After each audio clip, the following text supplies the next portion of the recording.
Well, the demand for unapproved peptides is booming worldwide, driven by social media trends promoting them for wellness, anti-aging and muscle growth. Authorities are warning of safety risks, but are often playing catch-up as demand outpaces oversight. Danielle Robertson reports from Sydney. Just as easy as online shopping, it takes a few clicks and soon a collection from her mailbox. Carla Commons now has a bioactive molecule sitting in her fridge, otherwise known as a peptide, promoted online for its anti-aging effects. 4 years ago, minimum you would pay would be like $250 kind of thing to $300. Nowadays you jump online and there's so many other options to buy peptides and you can find them for $60. That's about $43, a fraction from when Miss Commons first started using peptides in 2021, when they were largely confined to niche fitness and anti-aging circles. At the core of it, the reason why I've tried peptides is because I want to be my healthiest self. Peptides are small fragments of protein that send instructions between cells, acting as messengers, telling the body when to repair, grow or regulate things like energy and hormones. They can be taken orally, applied topically or injected. Some peptides like insulin and Ozempic are legally prescribed, but demand for unregulated use is surging, including here in Australia.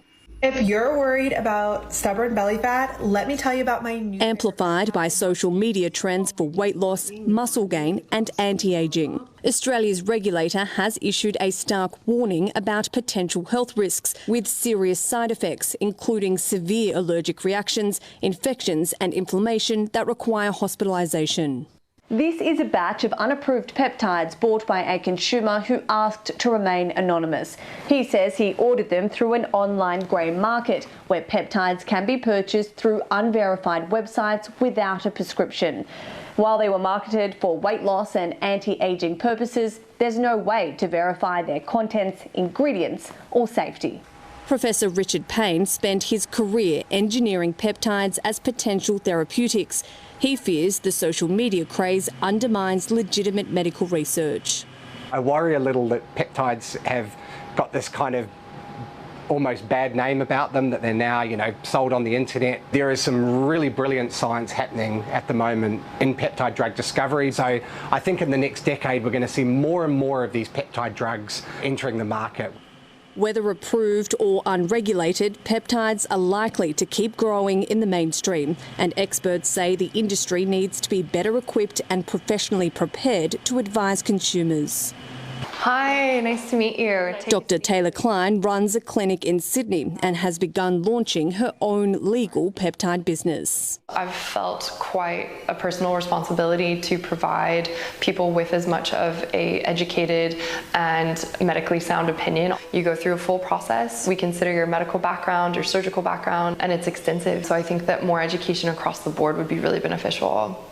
That's something the Royal Australian College of General Practitioners is now looking into, as clinics see more patients asking about peptide treatments. In terms of patients presenting, we've definitely noticed an increase. In talking to colleagues, everyone's noticed how the question about peptides comes up more often in conversations. I have limited knowledge of peptides because there's so many different peptides. So yes, I do think that GPs will need to update their knowledge. For now, demand for peptides is moving faster than science and the safeguards meant to protect patients. The question is whether regulation, education and safer access can keep up. Danielle Robertson, CNA, Sydney.